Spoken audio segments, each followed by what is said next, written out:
मला हे विचारायचं आहे की तुम्ही ही सगळी समांतर व्यवस्था उभारली, एका बाजूला हे सगळं जे कर्तव्य आहे ते सरकारचं कर्तव्य आहे, पण तुम्ही तिथे गेलात, स्वयंस्फूर्तीने काम केलं आणि समांतर व्यवस्था उभारली.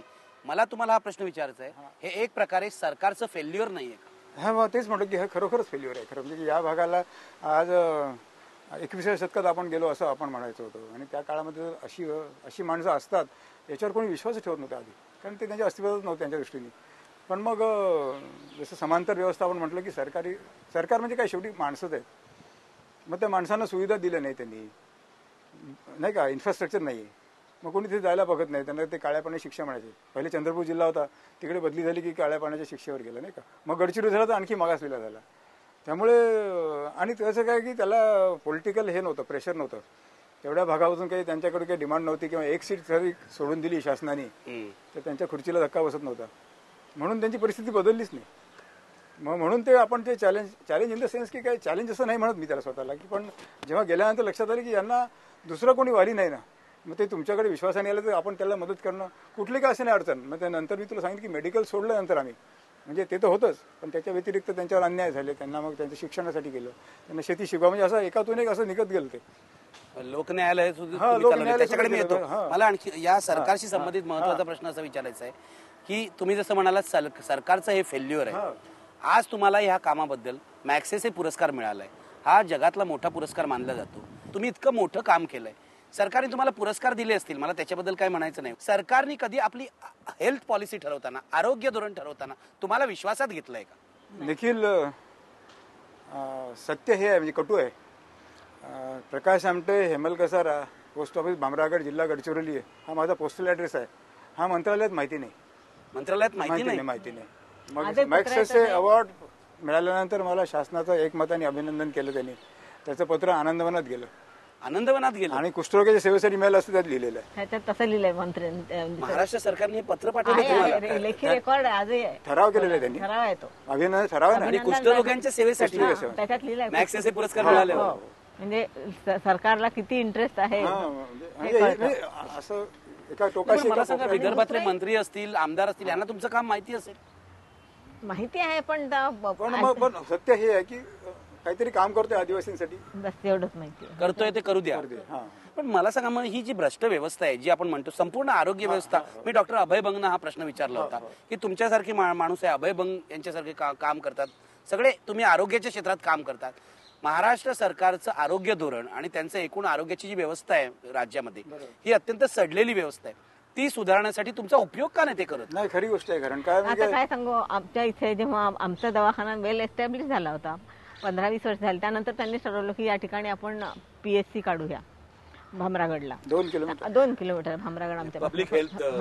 आम्ही त्यावेळेला जे कोणी इथे आले बघायला, सरकारी जी यंत्रणा आली की इथे आम्ही PSC काढतोय, तेव्हा आम्ही त्याला सांगितलं 25 किलोमीटरवर काढा तुम्ही. इतक्या जवळ काढून काय, त्याला 2 किलोमीटर इकडे येणं काय, 2 किलोमीटर तिकडे जाणं काय फारसा फरक पडत नाही. तर 25 किलोमीटर तुम्ही इथून काढलं तर बऱ्याचशा लोकांना इकडे यावं लागणार नाही. ते तिथे प्रायमरी हेल्थवरती जातील आणि आपली ट्रीटमेंट करून घेतील. थोड्या रोगांसाठी इतक्या लांब यायची गरज नाही. पण शासनात की नाही, आम्हाला भामरागडातच करायचं आहे, आणि त्यांनी भामरागडातच काढलं. आज त्यांच्याकडे 5 डॉक्टर त्यांनी अपॉइंट केलेले आहे. त्यातला 1 डॉक्टर राहतो, बाकीचे सगळे आपल्या आपल्या गावाला जातात. तो बदलून गेला की दुसरा येतो, आणि बाकीचे 4 बाहेरच राहतात.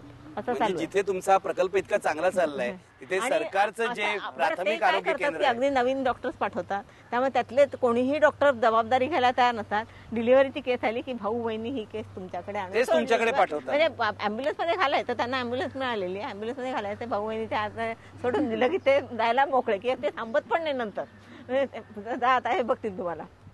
मला तुम्हाला हे अशासाठी विचारायचं आहे की तुमच्यासारखं काम आहे किंवा तुमच्यासारखे जे इतर सगळे सामाजिक कार्यकर्ते काम करतायत, हे जोपर्यंत रिप्लिकेट होत नाही तोपर्यंत समाज बदलणार नाही. मग तुम्हाला असं नाही वाटत की यासाठी जाऊन सरकारशी भांडलं पाहिजे म्हणून? तो आमचा स्वभाव नाही. आम्ही कुठे स्वभाव नाही म्हणण्यापेक्षा कारण की सरकार फार लांब आहे मुंबई तसं बघितलं तर. पण दुसरं असं म्हणतो की अशा रिप्लिकेट केलं पाहिजे ना. याच्यामध्ये थोडंसं एनकरेजिंग आहे की आपला प्रकल्प बघून मेडिकल कॉलेजची मुलं आली, मेळघाटात कामं सुरू केली आहेत, तशी काही लोकांनी. आणि म्हणजे ते जाणीवपूर्वक आपलं नाव घेतात किंवा यांच्या प्रेरणेमुळे आम्ही 2 doctor couple, doctor Ravindra Kolhe आणि स्मिता कोल्हे सगळं प्रसिद्धच आहे ते, पण त्यांनी सुद्धा बाबांची आणि आमचं काम बघून केलं असं एका ठिकाणी मुलाखतीत सांगितलं होतं. आणि डॉक्टर आशिष सातव आणि कविता सातव आणि धारणीला जाऊन बसले, धारणीपासून खेड्यामध्ये. तर म्हटलं अशा काही ठिकाणी डॉक्टर लोक जाऊन बसले आहेत, ते असे प्रेशर ग्रुप तयार होतील ठिकठिकाणी, चांगलं कामं करतात आहे. अभय आहेच आमच्या आणि जिल्ह्यामध्ये. सरकारने पण सुविधा द्यायला हव्यात. जे काय प्रायमरी हेल्थ सेंटरवर येणारे डॉक्टर्स आहेत त्यांना फक्त क्वार्टर असतं, पाण्याची सोय नाही त्या ठिकाणी, मग मुलांच्या शिक्षणाची सोय नसते. तर त्यांनी नवीन डॉक्टरांनी काम म्हणून जावं, सगळं आयुष्य सोडून आपलं मग शहरातलं सगळं सोडून जायचं. तर कमीत कमी ज्या प्रायमरी सुविधा पाहिजे त्या तर त्यांना मिळाल्या पाहिजे. अन्न, वस्त्र, निवारा, मुलांच्या शिक्षणाची सोय ह्या आता अगदी हे झालेले आहेत. तर आम्ही काय म्हणतो की समजा तुम्ही नवीन होणारे डॉक्टरांना पाठवा. तुम्ही समजा त्यांचे लग्न झालेले नाही आहे, 3 वर्ष त्यांना तिथे राहू द्या आणि मग त्यांना पाहिजे त्या ठिकाणी बदली जाऊन राहील माणूस पहिल्यांदा 3 वर्ष.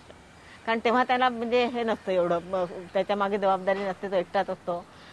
He can manage. बदल्या परत पॉलिटिकल आहे, बदल्या परत पॉलिटिकल आहे, पैसे दिल्याशिवाय बदल्या होत नाही. पण मला तुम्हाला विचारायचं आहे, हे सगळं सरकारचं रडगाणं आपल्याला माहिती आहे. ज्यांना तुमचा पत्ताच माहित नाही ते तुमची मदत कशी घेणार हा प्रश्नच आहे. पण तुमच्यावर सरकारकडून दबाव नाही आला? या पुस्तकात तुम्ही असं लिहिलंय, एकदा तुम्हाला बोगस डॉक्टर ठरवायचे काहीतरी प्रयत्न झाले होते. काय झालं होतं ते? नाही, काय होते की ठिकठिकाणी बोगस डॉक्टरचे होते त्या काळात म्हणजे, आणि मग त्यांनी एक मोहीम काढली. तर त्या मोहीममध्ये कसं आलं, मला ते पत्र आहे, पत्र माझे मुद्दाम गमतीने जपूनही ठेवलंय मी ते, की तुम्ही बोगस डॉक्टर नाही हे सिद्ध करा. तुम्ही स्वतः सिद्ध जाऊन करा. तिथे सिद्ध करा. हे किती सालची नाही गोष्ट तर कारवाई करण्यात येईल. आता एक 10 वर्षापूर्वी गोष्ट आहे. आत्ताची गोष्ट आहे. आत्ताची गोष्ट आहे. नाही, तोपर्यंत तुम्हाला सगळे पुरस्कार वगैरे मिळून झाले होते. आणि हिला नाही आला, आम्ही दोघे एकाच कॉलेजचे, पण त्यामुळे ती खुश होती की मला तर नाही आलं, पण तू बोगस डॉक्टर आहे. पण सरकारी दबाव असा कधी तुमच्यावर आला नाही? मी नेहमी सांगतो की सरकारने इंटरफिअर केलं नाही ही सगळ्यात मोठी मदत झाली. त्यांनी त्रास दिला नाही ही सगळ्यात मोठी मदत आहे. त्रास काहीच दिला नाही दिला, नाही. पण त्रास म्हणजे तुम्ही जंगलातच होतात ना, तेच म्हटलं ते. कदाचित जंगलात येऊन त्रास देण्या इतका त्रास त्यांना घ्यायचा नसेल. पण मला सांगा, नक्षलवाद्यांनी तुम्हाला कधी त्रास देण्याचा प्रयत्न नाही केला? हा, म्हणजे त्याने तसं डायरेक्ट थ्रेट नाही केलं. कधी तुमच्याशी संवाद किंवा कन्फ्रंटेशन काहीच नाही, कधीच नाही, कधीच. त्यांची ती फिलॉसॉफी वेगळी आहे, म्हणजे मावला मानतात आणि आम्ही मानवतेला मानतो. पण एकाचा मार्ग अहिंसेचा आहे, एकाचा हिंसेचा आहे. अगदी ऑब्व्हियस आहे ते सगळं.